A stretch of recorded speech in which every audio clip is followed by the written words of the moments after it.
आणि ही सगळी सांगड ही उलगडून बघण्याची आणि त्या विचारांना पुढे घेऊन जाण्याची आवश्यकता जी आहे ती आवश्यकता काँग्रेस पक्षाने ध्यानात घेतलेली आहे. नवे तर ती सदा ती आमच्यासाठी अनुकरणीय आणि पुढे घेऊन जाण्याचा प्रयत्न आहे.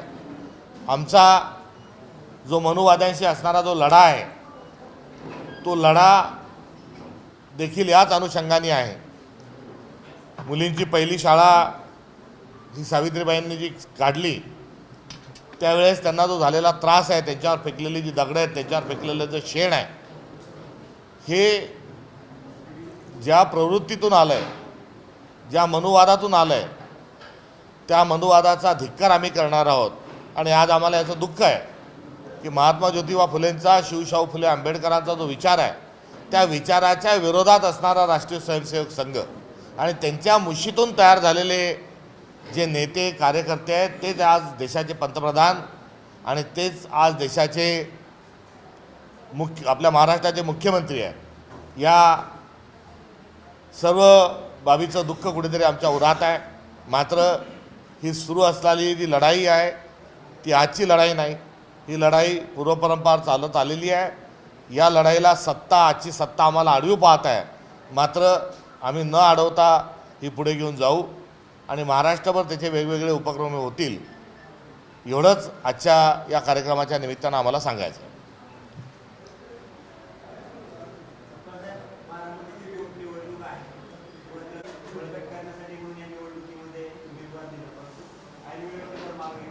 ऐन वेळेवर नाही आमची हा महायुतीला कुठेही पाठिंबा नाही. आम्ही मुख्यमंत्र्यांचा जो आलेला फोन आहे त्याच्या अनुषंगाने हा निर्णय घेतलेला नाही. एकंदरीत एखादा नेता अपघातात जाणं आणि त्यांच्या पक्षाच्या सर्व नेत्यांनी आम्हाला विड्रॉल करण्याची घातलेली गळ जी आहे ही कुठेतरी एक सहानुभूती म्हणून आम्ही ती स्वीकारलेली आहे आणि आम्ही पाठिंबाही हा दिलेला नाही. आम्ही राष्ट्रवादी अजित पवार पक्षाच्या विरोधात असणारी आमची भूमिका जी आहे तीही बदललेली नाही. आणि एकंदरीत आम्ही या निवडणुकीत पुढे आल्यानंतर जी महायुतीच्या पायाखालची वाळू सरकल्यामुळे त्यांनी केलेल्या ज्या आमच्या सातत्याने मनधरणीचा जो प्रयत्न आहे हाच कुठेतरी आम्ही लोकशाहीच्या मार्गाने पुढे जात आहोत. ही भूमिका अधोरेखित करणार आहे. आम्ही सभ्यतेचा भाग म्हणून थांबलेलो आहे आणि आम्ही आमच्या तलवार मॅन केलेला नाही, आम्ही आमचा पाठिंबा दिलेला नाही. आणि 29मध्ये आमचा उमेदवार राहील ही ठणकावून सांगितलेली जी भूमिका आहे ही अत्यंत बोलक्या स्वरूपाची आहे. निर्णय हा महाराष्ट्र पातळीवर घ्यायचा होता. जेव्हा सुनेत्राताई ज्या आहेत या दिल्लीला मल्लिकार्जुन खरगे साहेबांना जेव्हा भेटल्या आणि त्यांनी त्यांच्याजवळ जेव्हा विनंती केली तेव्हा खरगे साहेबांनी देखील हा विषय महाराष्ट्र प्रदेश काँग्रेस कमिटीच्या अखत्यारीतला आहे, त्यामुळे प्रदेश काँग्रेस कमिटी घेईल तोच निर्णय अंतिम राहील हे जेव्हा सुनेत्राताईंना जेव्हा सांगितलं त्यावेळेस हा संपूर्णतः विषय हा महाराष्ट्राच्या अखत्यारीत आला. आणि त्यावेळेस महाराष्ट्रातल्या सर्व नेत्यांशी ही चर्चा केल्यानंतर एक वाक्यता आमची जी झाली ती विचार करायला हरकत नाही, अध्यक्ष म्हणून तुम्ही निर्णय घ्या आणि लढत असाल तर संपूर्ण काँग्रेस आपल्या पाठीशी राहील. ही दिलेली जी गावी आहे हा सर्व घटनाक्रम जो आहे हा बराच बोलका आहे. आणि एवढंच नव्हे तर अजितदादांच्या अपघाताचा अनुषंगानं आमची घातपाताची जी संशय आहे तो देखील आम्ही व्यक्त वारंवार केलेला आहे आणि त्या पार्श्वभूमीवर गुन्हा दाखल व्हावा ही आमची केलेली जी मागणी आहे ती मागणी कर्नाटकाच्या काँग्रेस सरकारने कुठेतरी मान्य केलेली आहे. एवढंच नव्हे तर ही गुन्हा दाखल झाल्यावर तो महाराष्ट्रात ट्रान्सफर झाला आहे. मात्र मुख्यमंत्री आणि गृहमंत्री देवेंद्र फडणवीस पुढे काहीच करत नाही. CID जागची हलायला तयार नाही. 3 महिने होत आले अजून काही झालं नाही. या संतापजनक बाबीचा आम्ही पाठपुरावा करत आहोत. विड्रॉलच्या आधीच केंद्रीय गृहमंत्र्याशी कर्नाटकांच्या गृहमंत्र्याशी माझी थेट वार्ता झाली आणि त्यांना हे सरकार आपण गुन्हा नोंदवूनही तपास करत नाही, त्यामुळे आपणच यामध्ये काहीतरी आता हस्तक्षेप केला पाहिजे ही मी त्यांच्याकडून जी अपेक्षा व्यक्त केली. त्याच पार्श्वभूमीवर त्यांनी तातडीने या संदर्भामध्ये सर्व दस्तावेज घेऊन संबंधितांना मला भेटण्याकरता पाठवा असं सांगितलं आणि आम्ही ताबडतोब लगोलग, कारण रोहित पवारांची आणि माझी सकाळी 7:30ला झालेली जी भेट आहे त्या पार्श्वभूमीवर मी त्यांना लावलेला जो फोन होता त्या अनुषंगानं तातडीनं रोहितदादा हे बेंगलोरला गेले काँग्रेस पक्षाचे आमचे प्रतिनिधी, आमचे वरिष्ठ जे प्रवक्ते आहेत अतुल लोंढे, हे त्यांच्यासोबत आम्ही त्या ठिकाणी पाठवले आणि आमचे काँग्रेसचे समन्वयकाच्या भूमिकेमध्ये विजयकुमारजी, माजी आमदार, राजीव गांधी पंचायत राज संघटनेचे कर्नाटकचे अध्यक्ष, माजी उपमुख्यमंत्री धर्मेंद्र सिंगजीचे चिरंजीव, ते या सर्व प्रक्रियेत आहे. गृहमंत्र्यांशी देखील चर्चा त्यांची त्याच दिवशी म्हणजे 9 तारखेलाच झाली आणि गृहमंत्र्यांनी या संदर्भात हा विषय शेवटापर्यंत घेऊन जायला पाहिजे आणि हा तपास आम्ही करूच आणि त्या ज्या आवश्यक त्या सूचना त्या देऊ. कुठे न्यायालयीन प्रक्रियेचा आधार घेता येऊ शकतो का, ही देखील चाचपणी आमच्या शिष्टमंडळाने केली आहे, काँग्रेस पक्षाने केली आहे आणि ही बाब अधिक पुढे घेऊन जाण्याच्या अनुषंगानं DK शिवकुमारजी जे उपमुख्यमंत्री आहे त्यांच्याशी देखील आपण बोलून घ्या, अशा प्रकारची देखील एक सूचना कुठेतरी शिष्टमंडळाकडून आली. गृहमंत्र्यांनी देखील तशा प्रकारची एक अपेक्षा आणि सूचना व्यक्त केल्यानंतर मी लगोलग DK शिवकुमारजींशी पण बोललो आणि DK शिवकुमार साहेबांना कालच या अजितदादांच्या अपघाताच्या घातपाताच्या अनुषंगानं, तपासाच्या अनुषंगानं आम्ही त्यांच्याशी देखील DK शिवकुमारांशी बोललो. मात्र महाराष्ट्राचे मुख्यमंत्री हे काही बोलायला तयार नाही आणि अजितदादांचा संपूर्ण पक्ष हा सत्तेत सहभागी असताना तोही काही बोलत नाही. यावर मी महाराष्ट्राचं दुर्भाग्य आहे एवढंच या निमित्तानं सांगेल.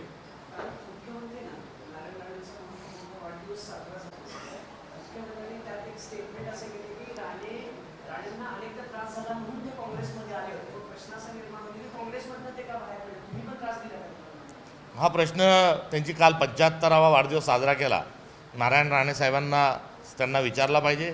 मात्र मुख्यमंत्री पद वगळता आम्ही त्यांना जवळपास सर्वच काही हे काँग्रेस पक्षाने त्यांना दिलं आहे. प्रदेश अध्यक्ष आणि मुख्यमंत्री सोडून सर्वच त्यांना देण्याचा आम्ही प्रयत्न केला नव्हे तर दिलेलंच आहे. जेवढं त्यांना शिवसेनेत मिळालं नाही त्यापेक्षा जास्ती काळ सत्ता ही काँग्रेसनी नारायण राणेजींना दिली होती. त्यांचा वाढदिवस काल झाला, 75वी साजरी करतात आहे, त्याच्या शुभेच्छा देखील आपल्या प्रश्नाच्या अनुषंगाने या ठिकाणी आम्ही त्यांना देत आहोत. त्यांच्या दीर्घ आयुष्यासाठी आणि चांगल्या आरोग्यासाठी आमच्या मनपूर्वक शुभेच्छा आहेत.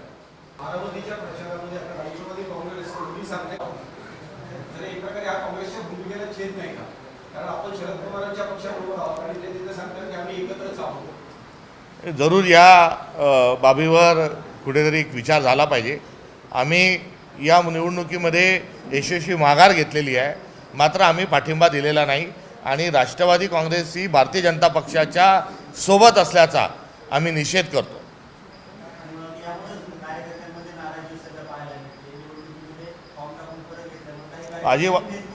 कुठेही काही कार्यकर्त्यांचा नाराजीचा हा कुठेही प्रश्न नाही. किंबहुना बारामतीच्या सर्व कार्यकर्त्यांना विश्वासात घेऊन हा निर्णय आम्ही घेतलेला आहे. नवे तर काल बारामती मुक्कामी त्या ठिकाणी जाऊन आम्ही सर्व कार्यकर्त्यांशी याबाबत चर्चा देखील केलेली आहे आणि या निर्णयामध्ये आमच्या कार्यकर्त्यांची, बारामतीतील सर्व आमच्या सहकाऱ्यांची आणि पक्षातल्या सर्व आमच्या आदरणीय नेत्यांची यामध्ये सहमती आहे. हा मुळातच निर्णय जो आहे हा सर्वसंमतीने झालेला आहे. नाही, त्या ठिकाणी आमचे 2 मित्रपक्ष उभे आहेत.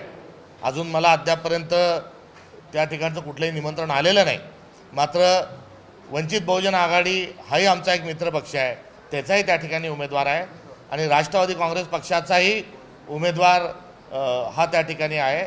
त्यामुळे नेमकेपणानं भूमिका काय असली पाहिजे या संदर्भात महाराष्ट्रातल्या सर्व नेत्यांशी मी आज आणि उद्या चर्चा करणार आहे.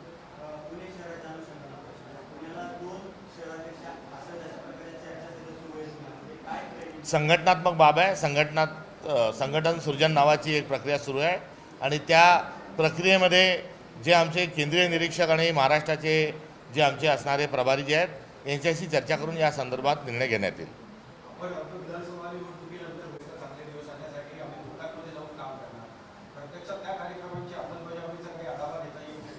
हो, त्यानंतर सातत्याने प्रशिक्षणाचा, आंदोलनाचे आमचे उपक्रम सुरू आहेत. आपण सांगितल्या त्याच्यानंतर आपण जर आमचे गतकाळातले कार्यक्रम बघितले असतील, आंदोलनं बघितले असतील तर निश्चित आपल्याला त्यातला जो बदल आहे तो जाणून येईल.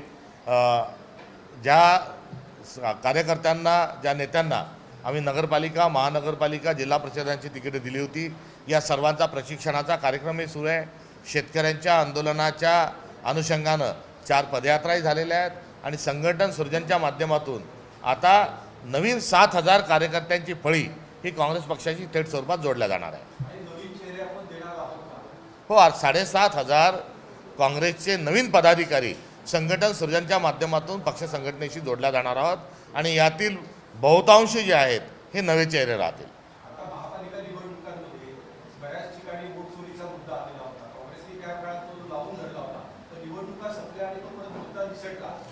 SIRच्या माध्यमातून पुन्हा तो मुद्दा आम्ही नव्याने पुढे घेऊन जाणार आहोत.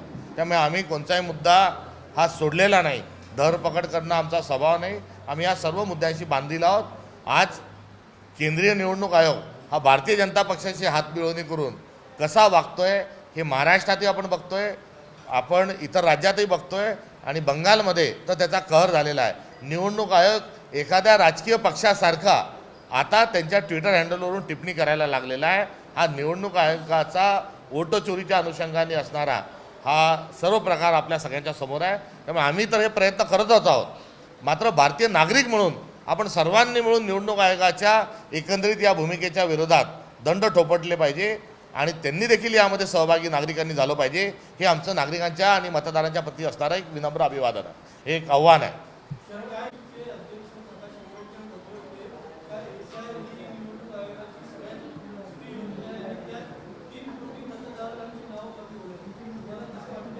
हो, निश्चित आंबेडकर साहेबांनी जे सांगितलं आहे त्यामध्ये तथ्य आहे, अर्थ आहे आणि या संदर्भामध्ये आम्ही देखील प्रयत्न करत आहोत.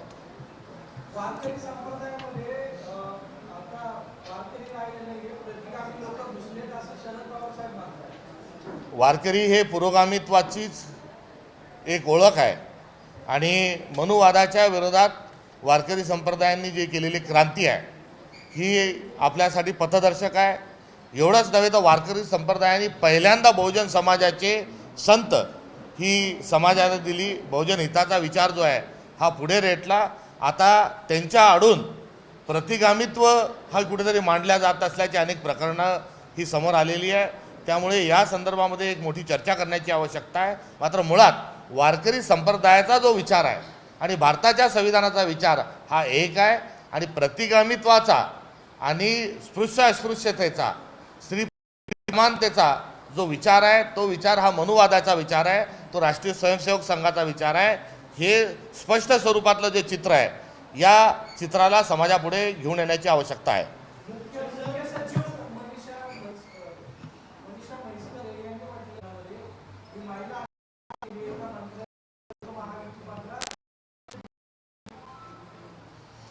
स्त्री पुरुष समानता हा वारकरी संप्रदायाचा, पुरोगामी विचाराचा, शिवशाहू फुले आंबेडकरांचा आणि भारताच्या संविधानाचा विचार आहे. तर राष्ट्रीय स्वयंसेवक संघाचा, भारतीय जनता पक्षाचा आणि त्यांचा मित्र पक्षाचा हा कुठेतरी आजही ते अस्पृश्यता मांडतात. आजही ते कुठेतरी स्त्री पुरुष असमानता नाकारतात आणि जातीवाद हा त्यांना मान्य आहे.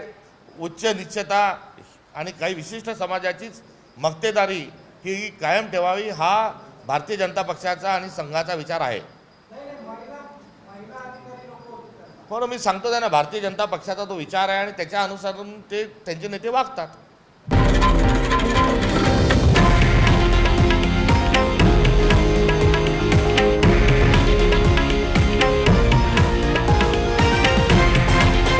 हे आहे देशातील नंबर 1 न्यूज नेटवर्क आणि आपण पाहत आहात TV9 मराठी, एकमेव.